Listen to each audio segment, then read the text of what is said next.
Top quality और consistent performance के लिए सिर्फ सिल्वर पंप्स एंड मोटर्स, नाम याद रखना। તો અંબાજીમાં ભાદરવી પૂનમના મેળાનો પ્રારંભ થઈ ગયો છે। આજે બીજો દિવસ છે અને લાખોની સંખ્યામાં ભક્તો ઉમટી પડ્યા છે। માઈ ભક્તો પદયાત્રા કરીને માના શરણોમાં આવી રહ્યા છે, ત્યારે પગપાળા યાત્રિકોને કોઈ તકલીફ ન પડે તે માટે મોટી સંખ્યામાં કેમ્પ સેવા તૈયાર કરાઈ છે। યાત્રિકોને ભોજન, રહેવા તેમજ આરોગ્યની તમામ સેવાઓ પૂરી પાડવા માટે કેમ્પ સજ્જ બન્યા છે। ગરમ પાણી સહિત મસાજ માટેની પણ વ્યવસ્થા આ કેમ્પમાં કરવામાં આવી રહી છે, તથા ધોળકાના આઈ ખોડલ એર કેરેક્ટર ગ્રુપ ભક્તોના થાક ઉતારવા અલગ રીતે જ સેવા આપી રહ્યું છે। આ ગ્રુપ રસ્તામાં આવતા તમામ કેમ્પમાં જાય છે અને ડોરેમોન, છોટા ભીમ જેવા જુદા જુદા કેરેક્ટર બનીને ભક્તોને મનોરંજન પૂરું પાડે છે। આ રીતે અનેક સેવા કેમ્પો ભક્તો માટે તૈયાર કરાયા છે। હાલ અંબાજીના રસ્તાઓ બોલ માડી અંબે, જય જય અંબેના નાદ સાથે ગુંજી ઉઠ્યા છે, ત્યારે ન્યૂઝ કેપિટલની ટીમ દ્વારા સેવા કેમ્પની મુલાકાત લેવામાં આવી હતી અને પદયાત્રીઓ સાથે વાતચીત પણ કરવામાં આવી હતી। આ બાપા સીતારામ કેમ્પ છે ને, અહીંયા તમે જુઓ સરસ મજાના જે ભાવિ ભક્તો જે છે એ આરામ કરી રહ્યા છે। સરસ મજાનું આયોજન કરેલું છે, એટલે ભાવિ ભક્તોને કોઈ પણ પ્રકારની તકલીફ ના પડે એ પ્રકારનું સરસ આયોજન છે। પાછળની સાઈડ તમે જુઓ તો એમના માટે રસોઈ પણ બની રહી છે, અહીંયા ખાટલા પણ પાથરેલા છે અને સાથે સાથે મેડિકલ કેમ્પ પણ, અહીંયા એક નહીં પણ 2 મેડિકલ કેમ્પ છે, એ પણ હું તમને બતાડીશ।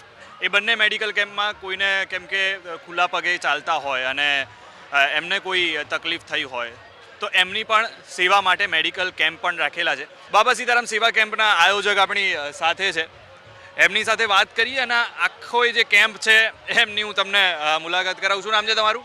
મારું નામ ધર્મેશભાઈ શાહ।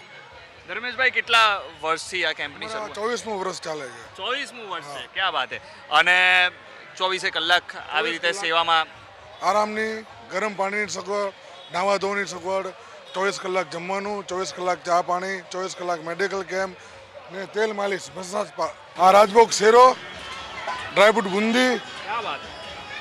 ચોખા ઘીની શેરો, ચોખા ઘીની ડ્રાયફ્રૂટ બુંદી તમે જોતા છો કે માણસ ચાલવાઓ છે ને ખાઈને ખુશ થવો જોઈએ। અચ્છા, આમાં આખા દિવસનું કેટલું શીરો ને બુંદી જતી રહે? લગભગ અમારે એક 800 થી 900 કિલો શેરો જાય, 600-700 કિલો બુંદી જાય દિવસની? દિવસ દિવસની 800 થી 900 કિલો શીરો અને 600-700 કિલો બુંદી। 100-150 કિલો સોન પાપડી। અચ્છા, 3 સ્વીટ છે અમારે, હા, બુંદી, શીરો ને સોન પાપડી। સોન પાપડી અને એમાં શીરો દિવસનો 900 કિલો ગણી લઈએ આપણે, એવરેજ તો દિવસનો 900 કિલો લોકો અહીંયાથી ખાઈને જતા હોય છે। બુંદીમાં પણ તમે જુઓ ડ્રાય ફ્રૂટ્સથી ભરપૂર છે, આ શીરો પણ એવો છે, એટલે જો કદાચ કોઈ કંઈ ના ખાય અને માત્ર ખાલી શીરો ખાઈને જાય ને તો પણ એટલો સરસ મજાના ધરાઈ જાય। તો અહીંયા બની રહ્યા છે દાળ, ભાત અને શાક। તમે જુઓ આટલા મોટા તપેલામાં ભાત બની રહ્યા છે, અહીંયા દાળ બની રહી છે, અહીંયા શાક છે આ ત્રીજા તપેલામાં।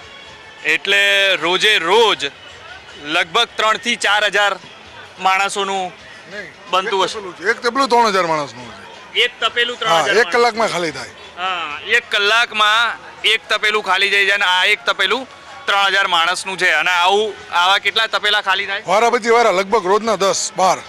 અચ્છા, રોજના 10-12 ખાલી થઈ જાય, એટલે 30 થી 40 હજાર લોકોનું રોજનું ખાવાનું અમારે 6 દિવસમાં 1.5 લાખ માણસની એવરેજ હોય। બોલ માડી અંબે, જય જય અંબે। માં અંબાના દર્શને અમે લોકો નીકળી ગયા છીએ અને ભાદરવી પૂનમના મેળાની શરૂઆત થઈ ગઈ છે। ભાવિ ભક્તો પણ, અમે તો ગાડી લઈને નીકળ્યા છે, પણ ભાવિ ભક્તો દૂર દૂરથી ચાલતા માં અંબાને નવરાત્રિમાં માં અંબાને આમંત્રણ આપવા માટે આવતા હોય છે। અને આ તમે જુઓ ભાવિ ભક્તો જઈ રહ્યા છે, એમની સાથે આપણે વાત કરીશું। ક્યાંથી આવે મારા? અમદાવાદ મોટેરા। અમદાવાદથી આવે એમ ને? કેટલો રૂટ કપાઈ ગયો છે અત્યારે? 50 કિલોમીટર કપાય। સવારે 2 વાગે નીકળવા માંડ્યા। સવારે 2 વાગે નીકળવા માંડ્યા છો? કેવો પહેલી વાર આવો કે દર વર્ષે? 10મું વર્ષ છે મારું। 10મું વર્ષ છે એમ ને? 10મું વર્ષ। થાકી ગયા કે હજુ? જે અંબે મારું નામ લેતા જઈએ, હેરતા જઈએ, હેરતા જાય। ત્યાં પહોંચો અને જ્યારે માના દર્શન કરો ત્યારનો કેવો અનુભવ? બસ ભાઈ આમ લાગે હા થાક ઉતરી ગયો હવે। શું કે આનંદ મળે છે? હા। તમે પણ અમદાવાદ? હા। કેવો અનુભવ રહ્યો જ્યારે ઘરેથી નીકળ્યા ત્યારે? કેવો ઉત્સાહ હતો અને અત્યારે થાક દેખાઈ રહ્યો છે?